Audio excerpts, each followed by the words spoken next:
Father God, Lord, we just come to you thankful for an opportunity to come together as men, Lord, that this podcast episode is that we utilize this as a platform for you, God, that we're able to share what it is that you want us to share with the world, that we're able to hopefully be a light in dark places for somebody that's watching this podcast, God, that we're able to give you all the glory for what we're doing here today. We're thankful for the opportunity and grateful for where we are. And we pray this in Jesus' mighty name. Amen. Amen. Guys, we're here. Another episode of the Discipline and Legacy podcast. I got my boy Jason Shipley. Came in from Stewart.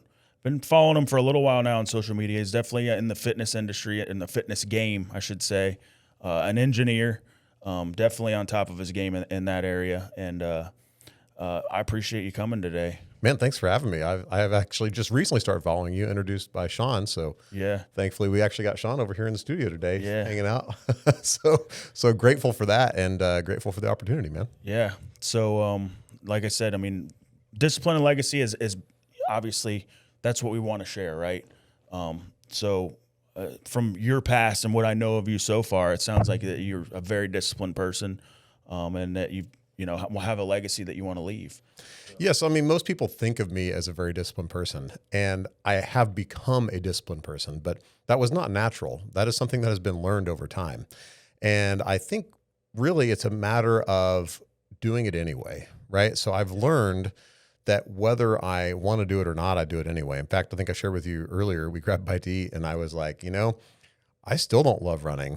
I run a 5K every day. I'm on day 1107 today, and I'm like, I still don't love running.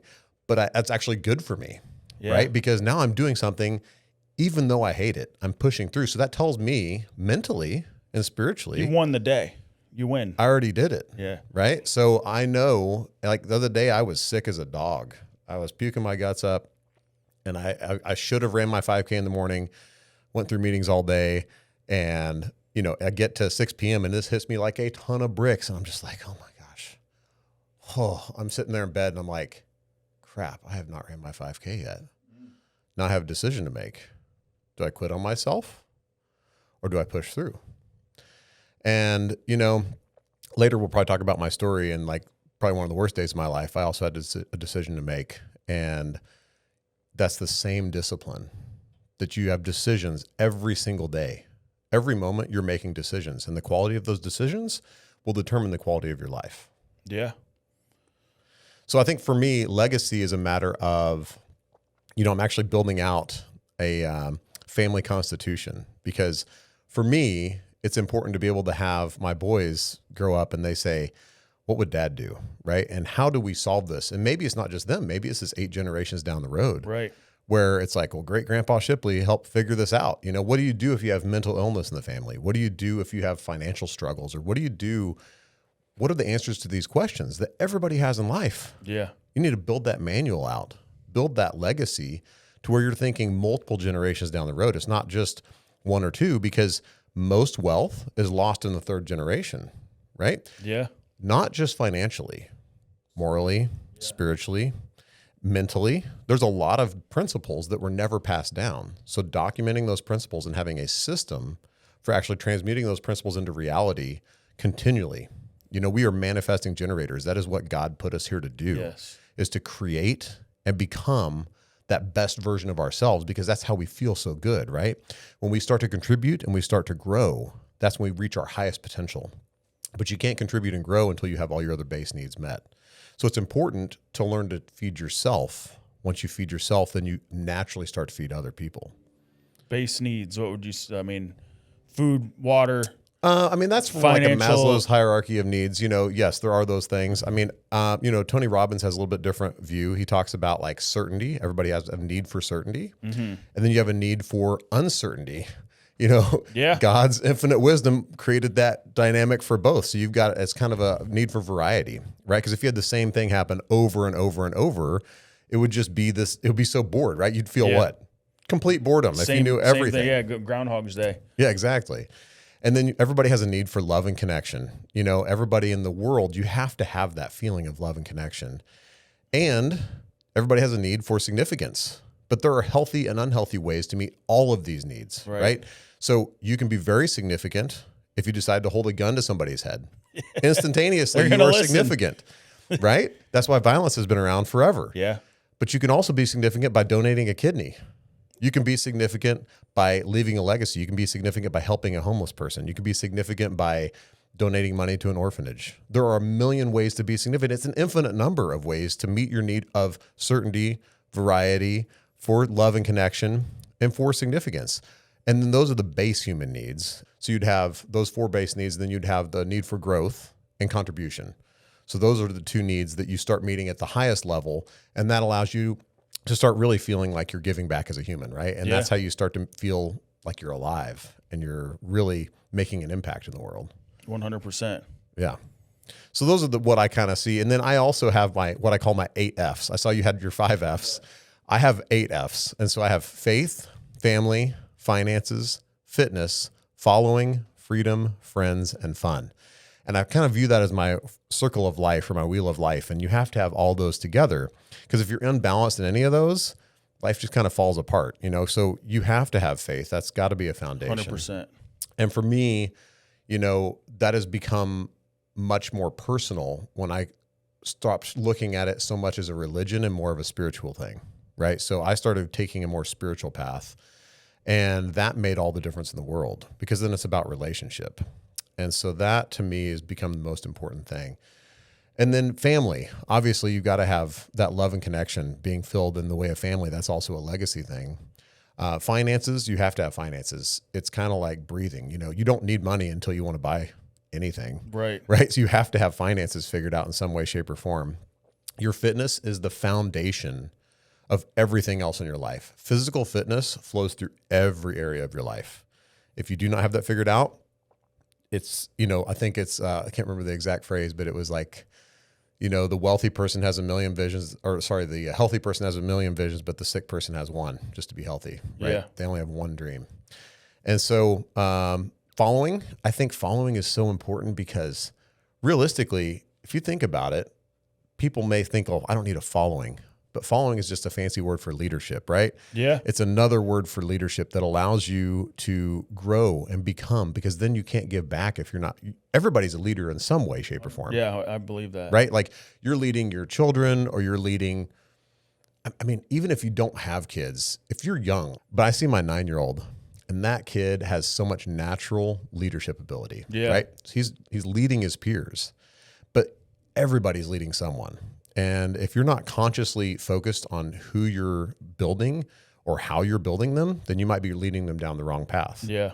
And that also leads to you not being accountable for yourself. So, freedom, as a man, I think freedom is a very important thing. I know that even in the feminine form, they have a need for freedom. Yeah. But I think in the masculine, we have an extreme need for freedom. It is ingrained in us. If we do not have freedom, we feel worthless, right? At some level. So I think freedom is very important to build in, and there's different levels of freedom, there's financial freedom, there's mental freedom, there's freedom to take 10 minutes a day and just say, I'm going to stare in the mirror and look at myself and say, what do you need me to know? There's freedom to take those moments and build magic memories out of them. Yeah. Right. And then friends, you got to have friends. Most people neglect friendship. Friendship is almost a lost art in today's world. We're all digital. It is. I agree with that wholeheartedly. I think it's like, but the people that I am friends with that are, I can count on a couple hands here are, if I haven't seen them for months at a time, because we know we're both busy and there's no like I'm turning my nose to them or anything like that. It's just because we know we got life going on. But when we show up together, it's like we never left. Exactly. But I've definitely been more intentional on focusing on it's a relationship is what it is, right? So focusing on relationships in all areas of life. And my faith has helped me to do that, because I want to walk like Christ on a daily basis. So sometimes some of the things I say, I don't even realize I say, but it comes with fellowshipping too, right? People telling you things you never saw in yourself. How can you fix a problem if you don't know you have it? Right. So definitely important on that aspect for sure. Yeah. That's a lot of F's. And then fun. You got to have fun. There's one more. There is fun still. Because if you don't have fun, what are you doing in life, right? So yeah. Work hard, play hard. Exactly. You've got to have having fun makes life worth living.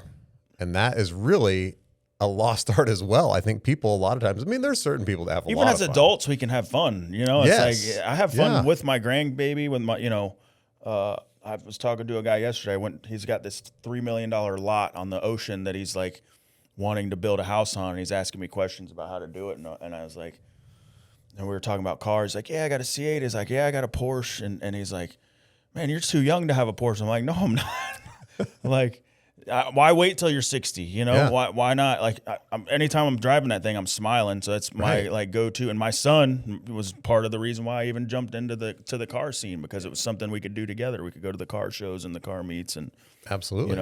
Maybe he can drive it one day whenever he gets his license. But Yeah. yeah, I agree 100%. I like it. That's a lot to remember. I couldn't remember my 5 there for a while. So.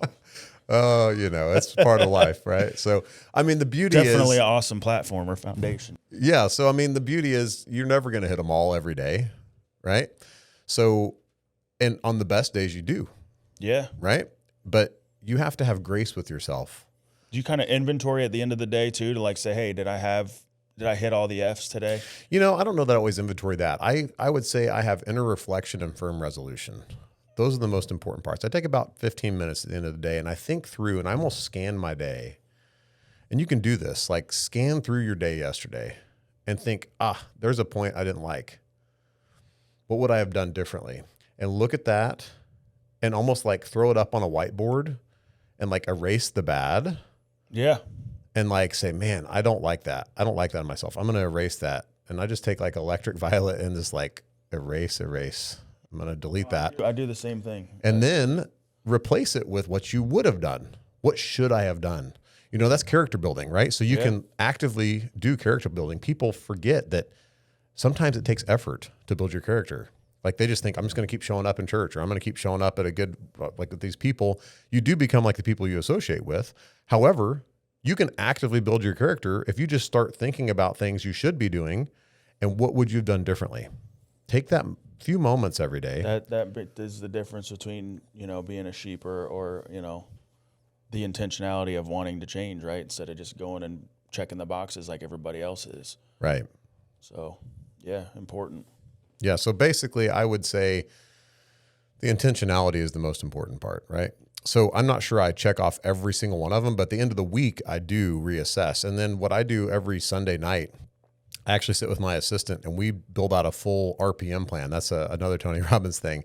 It's a results-driven, results-focused, purpose-driven, massive action plan. So that's RPM. And so you're building out a plan for your life that allows you to make sure you got all those boxes checked. So I'm actually fitting in time for the gym. I'm scheduling time for my children. Yeah. I'm scheduling time to make sure I meditate. I'm scheduling time to make sure I read. I'm scheduling time to make sure I'm hitting the gym. That way it's not going to be missed. It's in my calendar. Because it's nice if you think about it. It's better if you start like actually saying, I'm going to do that. I'm going to plan to do that. But when you schedule it, it's real. It's a new thing for me because I'm like new to the whole organization. I tell people I'm new to being like an adult because I lived in, even whenever I was a firefighter, paramedic for all those years, I still meandered through life, but I'm just now learning how to use my calendar to schedule things. And I did a podcast with a young lady named Mara Dorn in Orlando, and she's like, you're almost 40. You need to use your calendar. And I'm like, but it's always been here. But now I'm starting to see that I'm falling short sometimes. Like people are calling me like, hey, where's that 8:30 you were supposed to be? I'm like, oh, I'm just going to tell you the truth that I forgot, But so it definitely important to that's being intentional, right? That's knowing where you're going, when you're going to be there. It's part of your purpose. So and how you're going to get there, all that. So right. And then you become more intentional with your entire life, right? Yeah.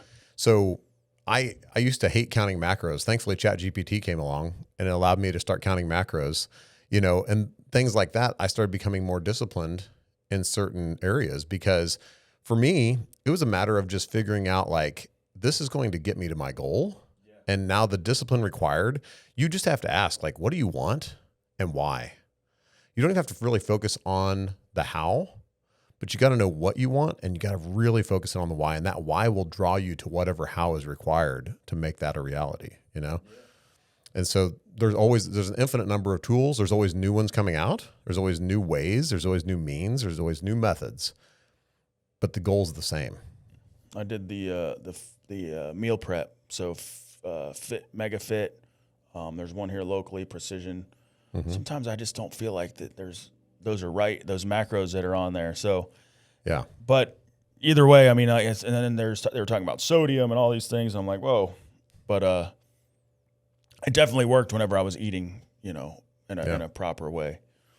Let's go back. Awesome conversation so far, but I definitely want to hear like a little bit of your journey, a little bit of your testimony. Yeah. To kind of get us to where you're at now. Yeah, absolutely. I mean, basically I grew up in the Midwest. I grew up in Kansas, and, just a regular, like I would say middle class family. My mom was a school teacher. Chiefs and Royals and yeah. Well, I mean, I was in rural Kansas, so that was the closest thing we had. So yeah, that was about it. We had more, like we rooted more for college teams than professional teams, but we were right in the middle of Kansas, right close to Wichita. I grew up in Hutchinson. So you either were a Denver Broncos fan or a Chiefs fan, because they both sucked at the time, right? So It didn't matter really. So it was one of those things. So yeah, I've been a Chiefs fan since before they were cool. Okay. So yeah, that was how I kind of grew up. And really, I mean, I just was a regular kid, and I did have a penchant for learning about money though, because as a younger kid, yeah. I just saw my parents struggle so much. Right. My dad worked at a bakery, and he worked 18 hours a day. I didn't really know my dad growing up, and that was hard. That was really hard. Now, thankfully, he worked so hard. Like when he left the company, they had to have 3 full-time people replace him and 2 part-time people. And I was like, well, I'm sure he wasn't getting paid enough then, because he would work so much. He just valued hard work, and he taught me the hard work ethic, which I'm grateful for that. But now with me looking at that with my boys, I don't really believe in work-life balance. I do believe in work-life integration, right? So I actually teach my children while I'm working, like, hey, here's principles. Like I am much more balanced version of a parent, I think, but it's not really a balance. Work-life balance, I think, is a myth, because you cannot actually be successful and have work-life balance. Yeah. You're going to have to be a high achiever. You're going to have to achieve. You got to, like, by definition, you have to do more than the other guy, right? You have to do more than what the average Joe's doing. So if you want to be average, yeah, you just call me anything. Just don't call me average and ordinary, because I am not going to be average and ordinary. I believe in living a life of high impact, high value. And if I want to live a life where I can leave a legacy and I can build that dream, I want to show my kids what that's like. If they ever get in a situation, I want them to be like, what would dad do? And they've got the answer. Yeah. That's really the ultimate goal. So seeing my parents grow up, I remember very specifically a conversation. They were talking about my brother's braces and like how expensive they were. And they were, and then they were going to have to get braces for me. And I was like, I can't be a burden on the family financially. And they didn't know I was listening. I was hunkered behind the washing machine in the laundry room, and they were in the kitchen talking. They didn't know I was there, but I remembered that. And I was like, I can't be a burden on the family. So then they're like, Jason, we think it's time for you to get braces. Like, no, I'm good. I don't want any braces. And I just purposely pushed that off. Right. And that was a trend that happened throughout my life.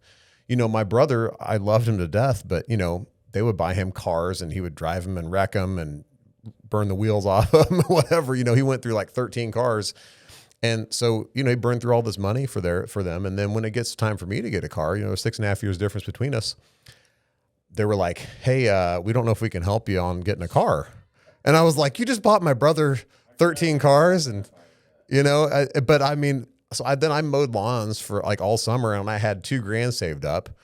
And my mom, like her principal at the school had this beautiful 1966 Mustang, and I saw him roll in that. I was like, oh, that looks so nice, and then he's selling it. And I was like, how much is he selling it for?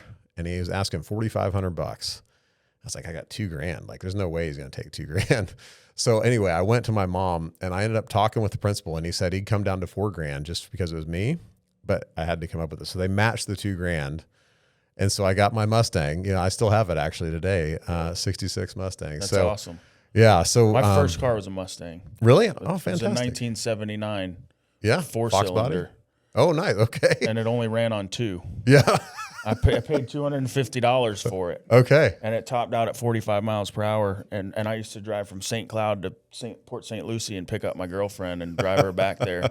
People were honking at me on 95. Yeah. But that was, I remember, like, I've been a car enthusiast probably most of my life. But Yeah.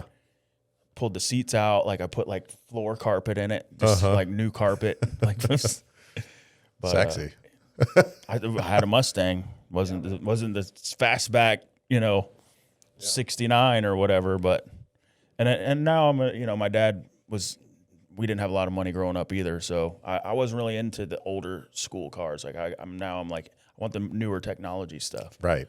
Yeah, I think I can relate with that too. Sure. I feel like if you're going to spend $800,000 on an SVJ, you got to at least be able to hook it up to your iPhone, right? Right. Yeah. Exactly. But I don't know. That's and obviously my son's what he's interested in, I'm interested in too. So yeah, absolutely. Definitely That's a car awesome. guy. That's a nice car to start out with. Yeah, I mean that was a big thing, But in the Midwest, there's always cars. Like I rebuilt a whole bunch of Dodge Chargers. We built like a 1970 Dodge Charger. Plus, it was like drier there, so there was not enough like rust and stuff Yeah. like that. So the cars lasted longer. Well, we wrecked them and drove the wheels off of them. And we thought we were the Dukes of Hazzard for sure. Yeah, So you get away with a lot more. you did, yeah. I mean, back then we literally would outrun the cops for fun, and I'm like, these kids these days just don't have that opportunity. Yeah, like they're that's on what we do. a motorcycle. Yeah, exactly. And so yeah, I guess going back to that, like we rebuilt a lot of cars. I think we rebuilt like 7 or 8 Trans Ams from that 1976 to 80 turbo Trans Ams. We had like we grew up watching Smokey and the Bandit and Dukes of Hazzard. So we thought outrunning the cops was normal, right? Like that's what we saw on TV. So we're going to outrun the cops. So we did all the time. It was a lot of fun, but it was also kind of dangerous looking back. 100% it's dangerous. Yeah. So we did that. And then my brother started getting more into like the drug scene, and I saw him go down a path. He was a professional musician, and I saw him go down a path of basically trying every drug known to man. In fact, at one point he told me, he goes, I can tell you on one hand the drugs I have not tried. I was like, okay. I was like, what are they? He's like, PCP, and I can't remember. That's because he didn't live in LA. Or Right, New exactly. York. Like he was like some pretty hard stuff, Yeah. I was like, oh, okay. So anyway, he was definitely an influence on me, but he also taught me, like, I got to see the demise of that. And I think that was actually very, very beneficial for me. I remember times growing up where he would be running from the cops and he got involved with some really bad guys, but I think I was 10, probably. Yeah, I was probably 10 and he was 16. And he pulls out $10,000 cash and lays on the bed, goes, check this out. I'm like, where did you get that money? Yeah. And he's just like, I met these guys. He goes, all I have to do is drive this stuff from Mexico up to Oklahoma and I get paid. And I'm like, okay. And so I started seeing these things. And I mean, it is influential, especially when you're looking for money, right? And I was like, okay, like that's intriguing to me. And I'm like, let's figure this out. Let's get the fastback loaded up. Yeah, exactly. Let's do it. So I started, but I mean, I was younger then. So then there would be times where he would come up and knock on my window in the middle of the night. I'm like 11 or 12 at the time. And he'd be like, Jason, the cops are after me. You have to help me. And I couldn't tell my parents.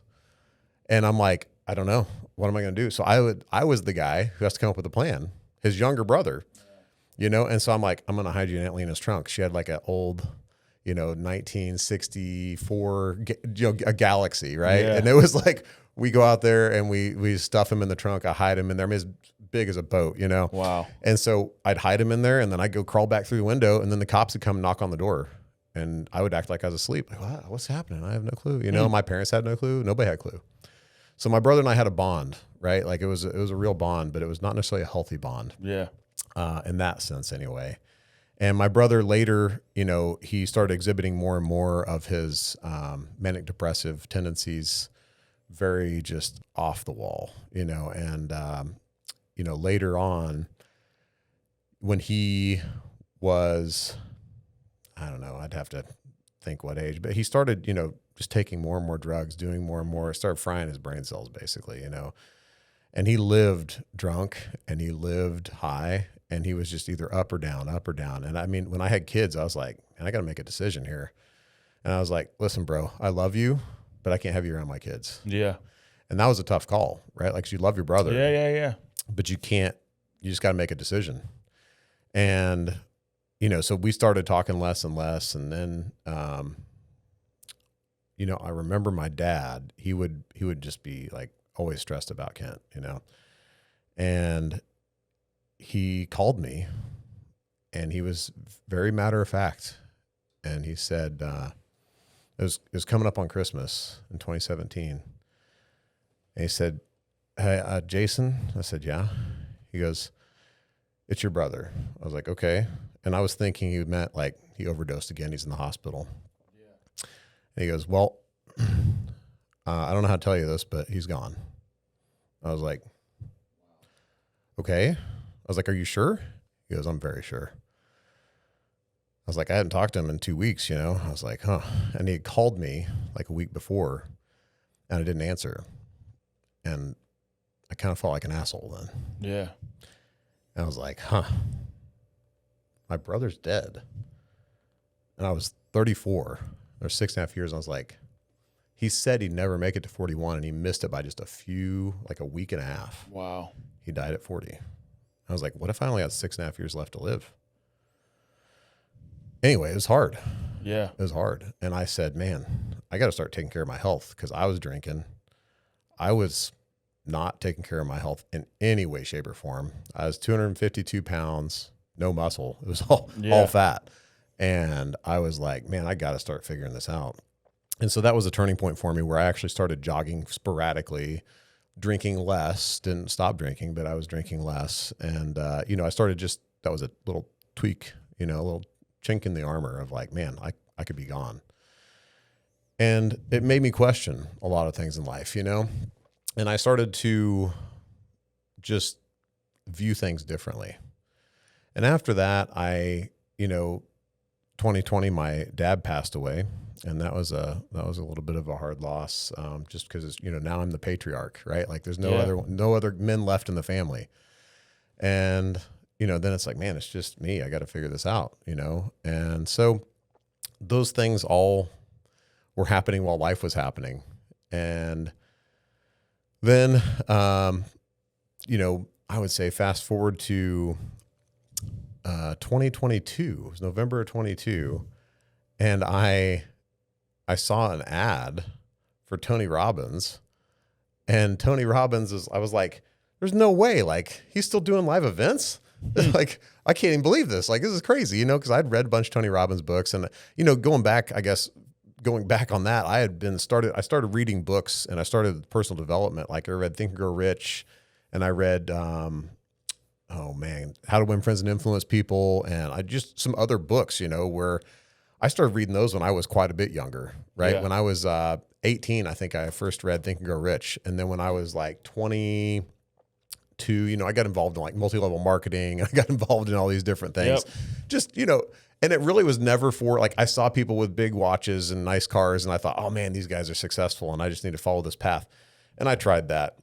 And I tried real estate and I tried, all these different things. And I did actually succeed at real estate. So maybe I went ahead too fast. Let me go back to real estate. Okay. Real estate was probably the only thing that actually built any wealth for me, because I went and I actually took a Robert Kiyosaki class, on like how to buy real estate. I already read Rich Dad Poor Dad. I read, all the other books of his. And I was like, oh, I need to go take the class. So I did. I went to a class in December of 2017, right before my brother passed. And so I had bought like 3 rental properties.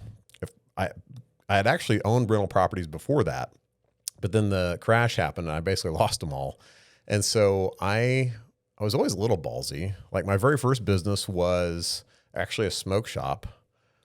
I'd never smoked a day in my life. Didn't know anything about cigarettes. I said, but we overheard some friends talking and their parents were talking.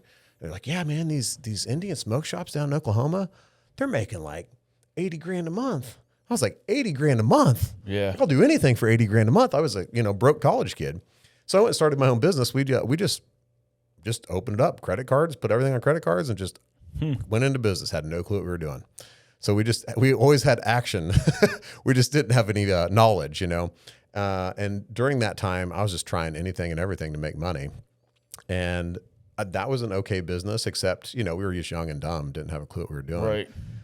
So anyway, we ended up getting out of that. And then I got into rental properties. So I walked into a management office and I just said, my name's Jason Shipley and I'm a real estate investor. Yeah. I'd never bought a house in my life. Had no clue what I was doing. And I just said, I need to see if you guys have some package deals that you can put together for me. And so walked in like you own the place. Walked in like I owned the place. I was just cocky is what it was. But, really I said, hey, what I got to lose? I got nothing to lose. I have $4,000 and a dream, right? I said, I'm going to build this thing to 100 units. I don't even care what it takes. I'm going to figure it out. And because I figured the cash flow was like maybe a couple hundred a unit. I'm like, yeah, I think 20 grand a month sounds like I could live on that. That sounds really good. So I was like, I need to build this thing up to that level, right? So anyway, I really got to a point where I could buy like one or two, but I was like, I can't do that. Like I couldn't, like I knew financially the bank would loan me enough money to buy one or two, but I'm like, this is going to take forever. I can't do that. Yeah. So I walked into a management company and I said, what do you got for a package deal? And he goes, well, actually I got this guy over here, Shane, that I think he would probably look at selling a package. So I went and talked to Shane and I said, hey man, your places are all in disrepair. Like I need to figure out a way to buy these, but I'm gonna have to put a lot of cash into these. He didn't know I didn't have any actual cash, right? He didn't actually see my financials or anything. He's a private investor.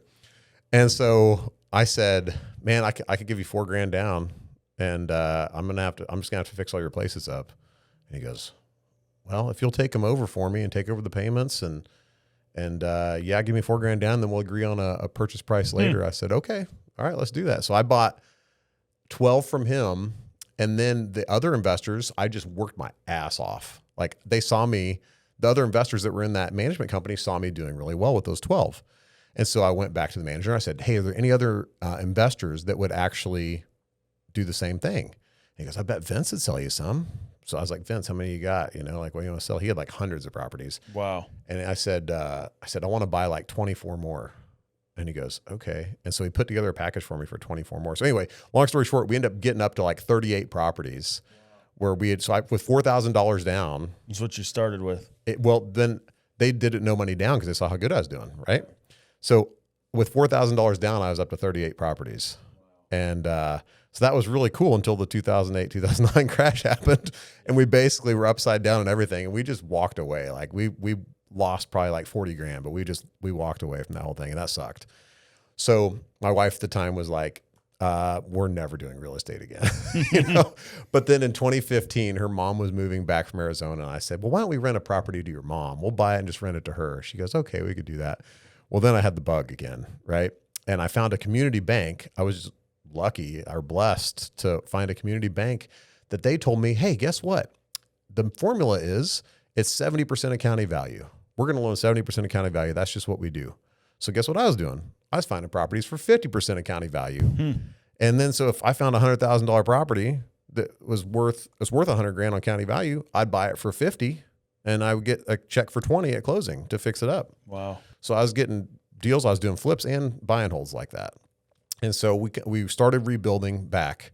And when I went to that Robert Kiyosaki class in 2017, I was like, I have the golden ticket now. I bought the full mentorship package. I didn't have any money and I dropped 20 grand and I about got divorced that day because my wife was like, you did what? I was like, hey, I just spent 20 grand. Like, you got to think at the time I was probably making 60 grand, or maybe 80 or something, but I wasn't making a lot of money. And so I just dropped 20 grand to learn how to do this. I'm like, hey, if I do one flip, I'll make this back. Right. Yeah. And that's my mindset. Like, I'm just going to always overcome. I'm always going to achieve. And so right after that, my brother passed and that was really hard. And, that gave me the drive though, be like, man, what if I only have 6.5 years left on this planet? I got to get this figured out right now. So I really started just buying. So that year I bought 10 in 1 year, and then I bought like 12 the next year, and I just kept going until we built up to about that 40 units again. And then we started, like, COVID hit, right? And I was like, Man, got to be kidding me. Like, all these tenants aren't paying. Like, I mean, people just stopped paying, just literally stopped paying rent. They're like, I don't pay anything. Government says it's COVID. I don't pay anything. And I'm like, well, my banker didn't say I have to stop paying. You know, like, they may give you a 1 month reprieve or something, but they're not going to like stop taking the payments. Right. So I had a serious problem, and all of a sudden I have to figure this out. And I was like, man, I don't know if real estate's the game. So I started looking at that, and then, you know, that gave me the financial wherewithal to actually go out, and at my day job, I was still learning the equipment business. So I started in that in 2012. I was working for somebody else doing industrial equipment, just used equipment. And I was basically like, I think equipment's better than real estate at this point, right? And so I had a customer that had a project that they wanted me to sell, and my boss said, we're not building that. And I was like, So I'd invented this this dryer, and basically my boss wanted nothing to do with it. I was like, man, I still gotta do this for this customer, because I said, this is the only technology that works for my product. You have to build this for me, Jason. I was like, I'll call you back. Yeah. You know, I had to think about this. So I basically said, you know, I think I need to take this order, but I don't know how to do it. So I finally made a decision. I was like, well, if he's not going to build it, I am, you know? And so I went out and basically started my own company and started building that type of dryer. And then that was a big learning curve, because I figured out I can literally just draw this thing on a piece of paper, have somebody else draw it up in a 3D modeling software, and I can build it, and it worked. Yeah. And I was like, holy shit, that worked. And I was like, okay, what else could I draw up out of my mind and it would work? And so I started building different equipment and improving, you know, different processes.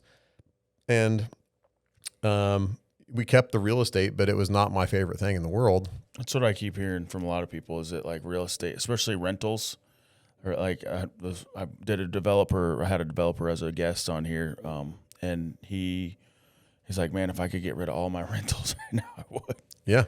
And just do development. He had $100 million in a development portfolio, but the rentals were just a thorn in his side. And, but it does work, but here's what you got to look at. Who are you listening to? Who are you listening to, and how did they actually generate the wealth? You know, I'm sure there's like a Grant Cardone out there or something. That's great. You know, and Robert Kiyosaki has a lot of units and stuff like that. Some people find a little niche and they're good at it, and that nobody, you know, maybe they'll start teaching it or whatever, but there's just because something hasn't been done before doesn't mean it won't work. Right. But then there's a lot of times you can ride the struggle bus. You know, a lot of times, like, let's take Robert Kiyosaki. He hit a really good market. He found a really good timing in that market. So he was able to buy stuff that really cash flowed well in Scottsdale or wherever, you know, at that time. Yeah. And then when it goes up in value, man, you got shitloads of cash flow. Okay. Well, then that works. That works. But that doesn't mean that's going to work for you, because that next market timing might not be coming for 20 more years. Right. Are you going to wait around for 20 years? No, you need to be building wealth today. So you got to have that, you know, I guess, diversity in your mindset and your thinking to say, like, man, sometimes stocks really are best. Sometimes real estate's best. Sometimes gold. Like, if you just bought gold this year, you'd been fine, right? Yep. So, I mean, it's one of those things, like, you don't know what that is, but you have to be able to switch around and be smart and use your mind to think, okay, what is that? So that's probably one of the biggest things. So continuing on in that story, 2022, I go to a Tony Robbins event, and I'm kind of getting tired of winter anyway, right? But I come to West Palm Beach, and it's like 80 degrees and sunny, and I'm like, oh, this is amazing. Like, holy crap, I forgot. Like, I'd only been to Florida a couple times before, but I loved it. Like, I always wanted to move to Florida after I'd been there even the first time, you know? But when I came this time, I was like, man, this is it, you know? And I'm on this whole new trajectory, like growing my company. And, you know, I'm like, man, I think I want to move. And so then we end up joining Platinum Partnership with Tony Robbins, and, you know, we're traveling the world, and we're spending more money on personal development than I've ever spent in my entire life. And I'm just like, I mean, I think the biggest thing is, you know, Tony preaches proximity is power, and that is very true. Proximity is power. The people in your network can become your net worth if you know how to use it, or it can be your detriment. You know, your network really is powerful. Yeah. And it can determine your trajectory in life. And so whoever you're in proximity with, I would challenge that. And you always need to be growing that. And you need to find people who will always, inspire you and teach you to aspire to grow yourself personally. 100%. That's the path that I've been on lately.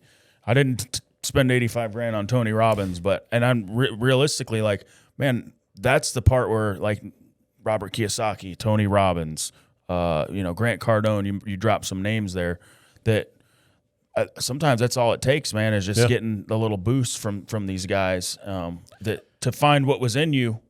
Right. That you could have done on your own, but that's what coaching is. Well, right? And then, at the time actually, so it wasn't just the 85 grand. My wife wanted to be a plat too. So they discount the second one, but we spent 150 grand plus the trips, plus all the cost of travel. So, I mean, we spent probably $250,000 that year. Wow. On just personal development. What was it? Did it? Well, my thought process at the time was, we were struggling in our relationship, and we had been for a long time. And I thought, well, it's cheaper than a divorce. Right. So I was like, it's got to be okay. Right. So that was my thought process.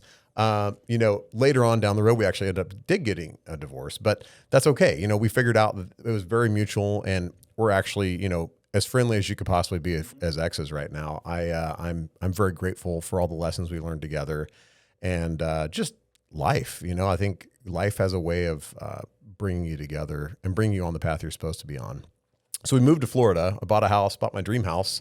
I put that on my Date with Destiny poster. I went to an event of his called Date with Destiny with Tony Robbins, and I did everything on that list except pay my mom's car off because she didn't want it paid off. And so it was a really cool thing to say, like, I wrote out everything. I wrote out all my goals, and I just made that shit happen, and it was awesome. And that was that was an amazing year. That was one of the best years for personal growth, but it really was like so much personal growth that kind of wrecks your mind. Yeah. Like you're on such an accelerated pace. You're like you're on a rocket ship, And then I was like, man, I need to start implementing things. And so I started implementing things in my business. And then my business partner decides that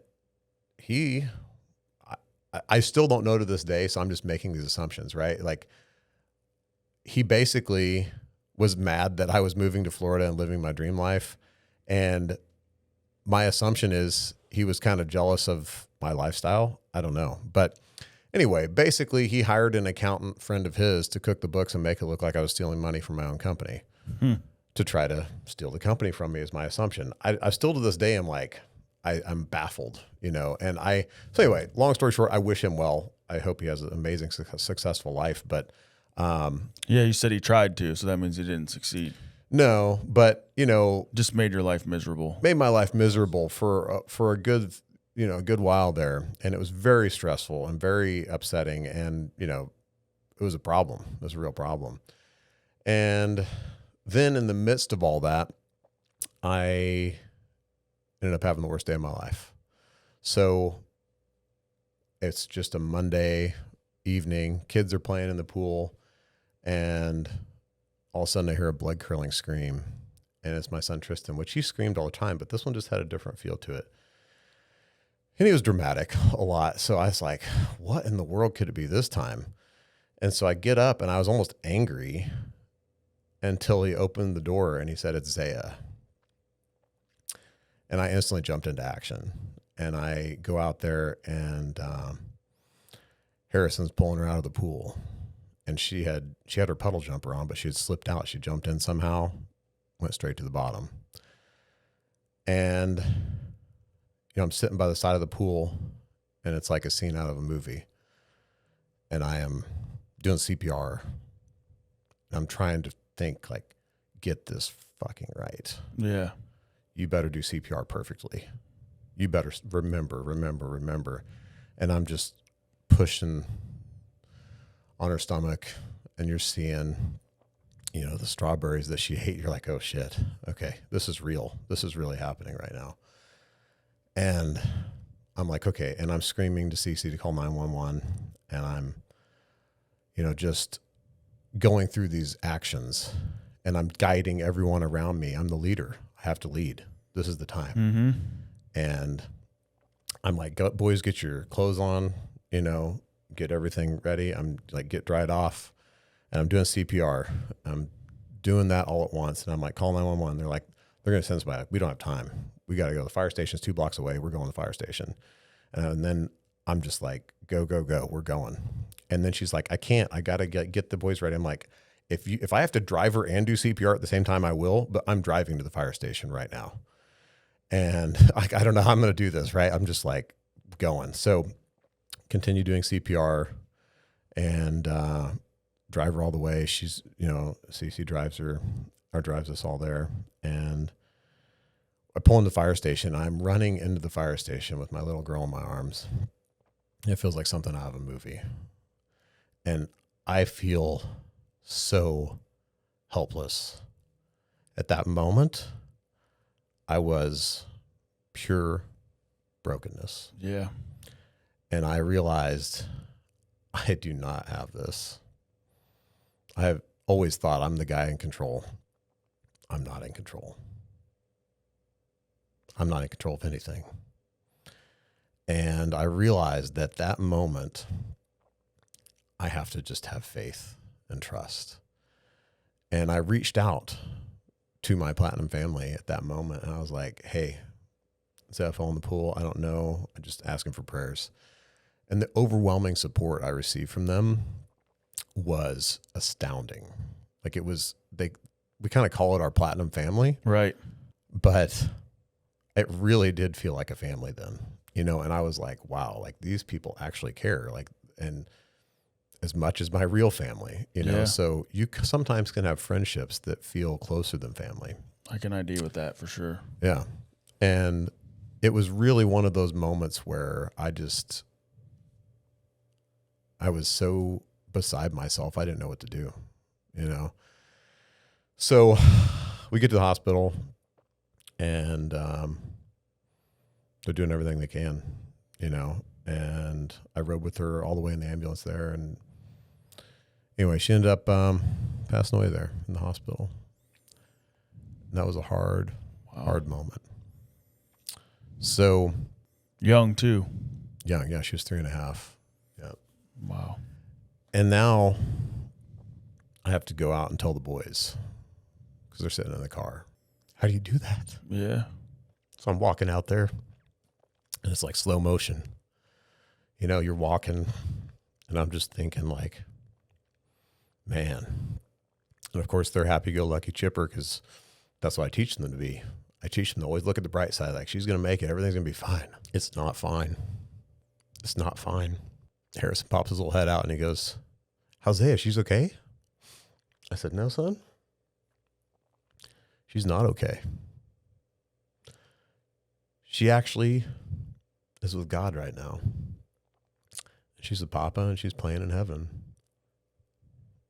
She's like, so she's not coming home? I said, no, son, she's not coming home. Wow. And then Tristan looks back and he goes, wait, so she's not coming home? I said, no. No, not tonight. So that's a moment that'll change your life. Yes. So that moment did change my life.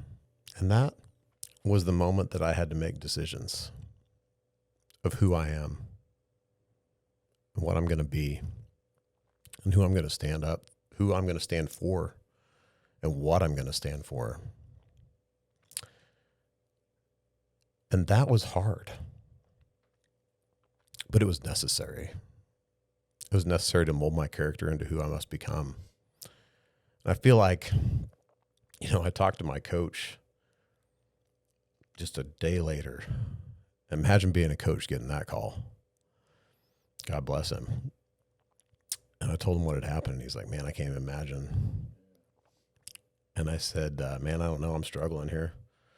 I said, all I got to do is I'm trying to find an empowering meeting. I'm trying. I was like, I've got all the Tony tools, and thank God I do. But I said, I got to figure this out, man. And he said, I had a beautiful story that was told to me one time, and I think this will apply to you. I said, tell me. He said, our souls, when they come down, I think Zaya's soul probably talked to God and said, hey, here's the things I want to learn this lifetime. He goes, that's beautiful. That's only going to take you 3.5 years. And he said, I've got the perfect person for you. His name's Jason, and he's going to be over here, and he needs to learn these lessons. You guys are going to teach each other. And I said, yeah, I like that meaning. I choose to hold on to that.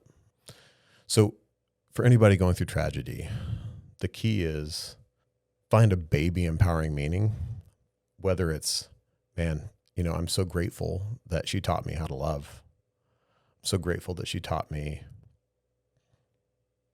how to dance and be silly and not care what the world thinks. Or if it's just a matter of understanding that, realistically, none of this BS matters. Like all the stuff that we assign meaning to that is actually ridiculous and silly, it's mind-boggling how much weight we put on things that have zero meaning. 100%. So I think realistically, you look at what is the baby empowering meaning, and then find a more empowering meaning and a more empowering meaning, and stair-step your way out of that depth of grief, because that's the only way I did it. The next morning, I had a decision to make because I almost quit on myself. There were several times in the couple weeks following that I almost quit on myself. The next morning, I just couldn't believe it was real. And I thought, man, I'm just waiting for her to come out and say good morning. And I sat there. I sat on the couch for like a good hour. I couldn't bring myself to go up there and check on her. I was just waiting for her to come out of her crib and say good morning. I was like, fuck, this is not a movie. This is my life. And I was like, I got to go for a run. I almost quit, but I said, if I quit, it's not going to bring her back. Because I had committed to 365 days of running. And I don't even remember what day that was, but I was running a 5K every day. And I said, I got to keep going. I've got to keep going. And so I put my shoes on, I laced up, I ran out of the house, and then I was just trying to think, is this even real? And then, I run out of the neighborhood and the news is there covering a drowning. And I'm like, fuck, it's like this hit, this emotional hit, like, God, can you guys just leave me alone? I just want to grieve. I just want to be in my space. And it's just like this nonstop hit of, you've got the police there. You've got, all the news. You've got people inundating you with calls and texts and emails and, and it's great. Some of it's very loving and very good intention, but it can be very overwhelming, and at the same time, I got to figure out how to pay the bills. I just moved to Florida. I got my dream house, and and now my dreams turn into a nightmare, and I have to figure out a way to not only create empowering meaning. Now I got to figure out the mental health of my children. I have to figure out my mental health. I have to figure out the mental health of my wife.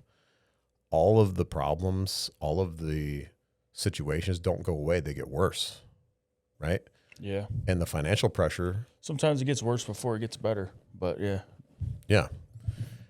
And then, you're sitting there going through the motions of, planning a funeral for a child. No one should ever have to pick out a child casket. That's horrible. And, you're teaching your children through how you're acting, and you're training them in how their response should be in these moments, because they see you and you can't control what other people do. So some people are going to act erratically. Some people are going to act irrationally, and you have to just accept that. Right. So through that, you start looking at, how can I build a life again after this? And you start asking questions, and, you ask yourself a better question, you'll get a better answer. And I started asking questions of, how can I make an impact? How can I make a difference in the world? And I started to dream again. Took a while.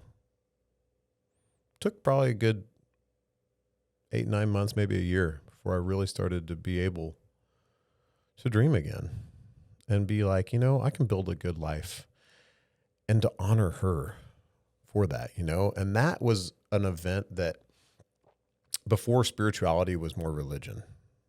It was nice. It was like, that's something I should do. That's something that'd be nice to do. Losing her knocked me on the spiritual path. And so through Tony Robbins, I met Master Co. And one of the classes, like, you need to reach out to Master Co. He can do like a healing on you and do all these things, and I was like, I don't know, that seems like a bunch of hubbub, but I was like, no, I think I need to accept this. Like, I'm in a place where I need to be accepting of anything. And so I did reach out to Master Co. And he's like, hey, I don't know if you'd be interested, but you should come to Healer's Mastery. It's in June. I'm like, I'll be there. Yeah. Like, done. Like, before it would have been like, that'd be nice to do. And now I'm like, this is a must. It became a must.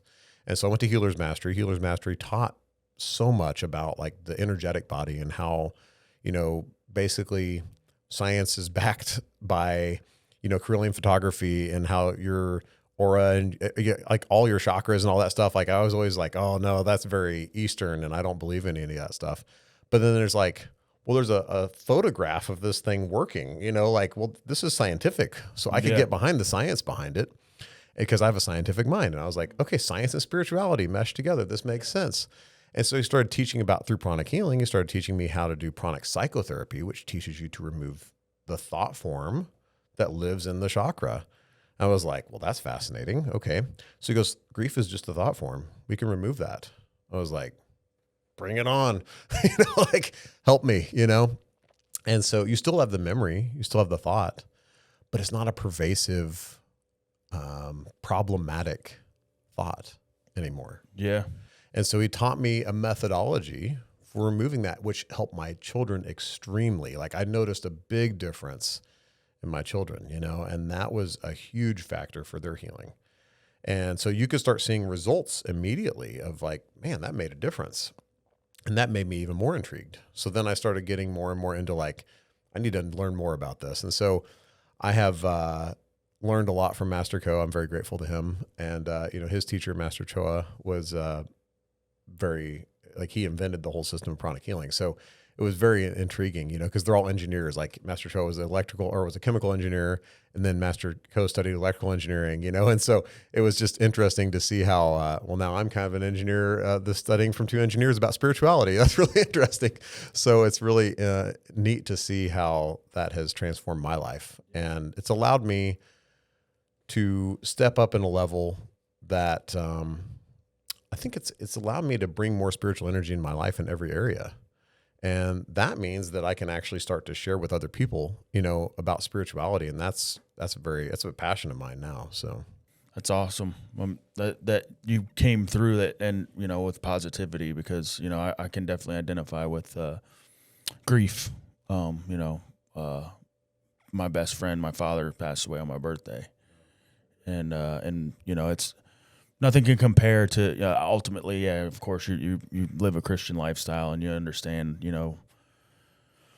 death is a part of life and this and that, but there's always that question why. There's always the doubt that comes in. There's always, like, I think any human being has to go through that, and I think a lot of it is emotion-based, and obviously, like you said, you were firsthand, you know what I mean? Yeah. Vivid reminders and the strawberries, and, I was a paramedic before, so I can definitely identify with going back on those scenes, and live the negative part of it, or you can, pick yourself up by your bootstraps and say, hey, look, there's purpose, there's a meaning for this, and taking that and sharing that story, that testimony is powerful. Yeah, so that loss, you always have questions, right? You're going through all the stages of grief, and, the guilt, the shame, the blame,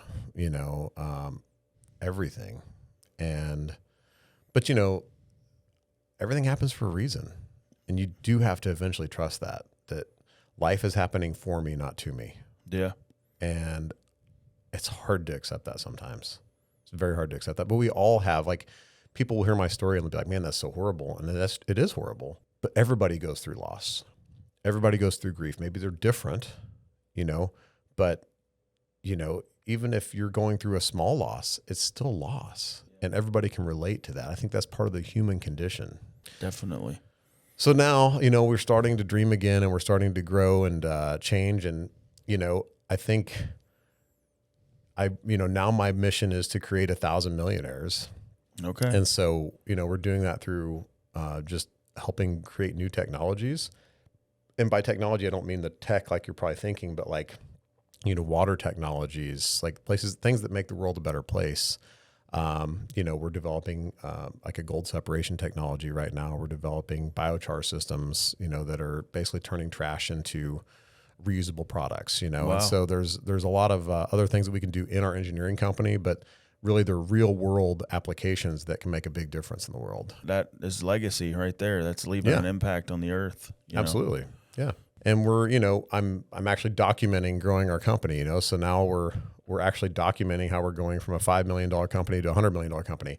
Most people get to the 100 million and then say, oh yeah, here's how I did it. And I said, what if I would just had the balls to say I was going to do it?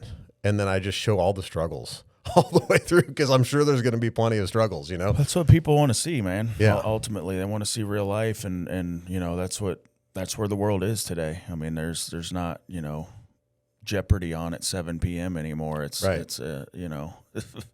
people want to watch other people's lives and learn how to, or just watch it. But at least they're watching, and then you get those few that actually do want change in their life, and you're sparking that change. Right. So yeah, we're now, launching our new miniseries, like Made in America Reawakened is the name of the show. Nice. So basically, I didn't have any way to explain to people what I actually did.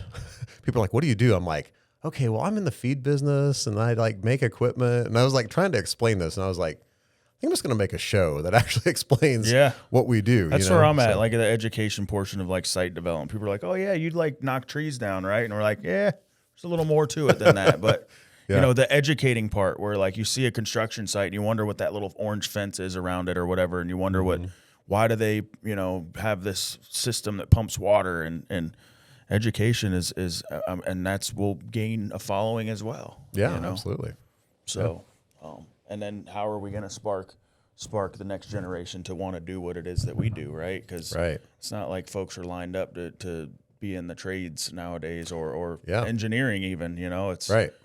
Well, we not only engineer, but we actually are an OEM as well. So we actually design and build the equipment. So we manufacture the equipment that goes into the mill. So we manufacture hammer mills, we manufacture coolers, we manufacture dryers, we manufacture all these systems from scratch. So we'll design it start to finish from flat metal all the way to finished product. Wow.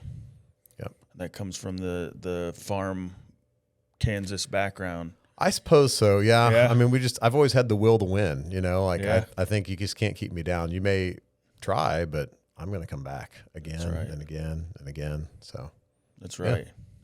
Powerful, powerful message, man. Thank you. What do you got going on now?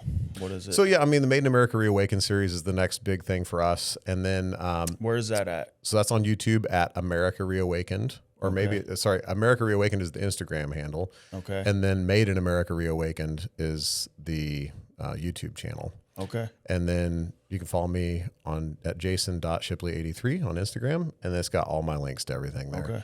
And then Midwest Custom Engineering is my main company. So nice. Yeah.